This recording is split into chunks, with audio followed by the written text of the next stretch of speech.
There are so many ways that you can use these gold coins and Clovers for St. Patrick's Day. I wanted to share one of the ways I'm using these.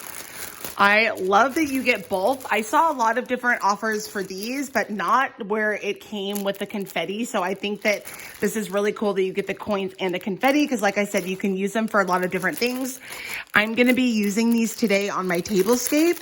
And then I'm also going to be using them for photos that I do, that I take of my kids.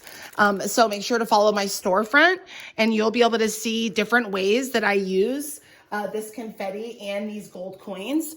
But look at how cute these are. I just want to show you. So half of them, one side is sparkly like this, and then one side is just plain, which I love.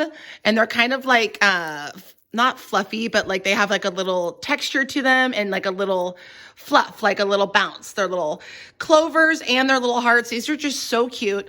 So I'm just going to sprinkle these on our Tablescape just around. And then I'm also going to use these to sprinkle, like I said, on the floor when I do. I'm going to have a backdrop and I'm going to be using these to let the kids throw in the air for photos. And then I'm also going to let them hold the gold coins, throw some gold coins maybe, and then put some in buckets. But I'm also going to put these on the Tablescape, so I'll show you that as well. Alrighty, I don't want to open it completely. I'm just going to I just did like a little slit.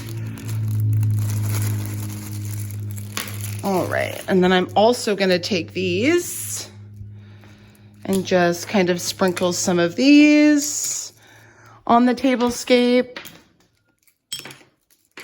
My kids are going to be so excited when they get home.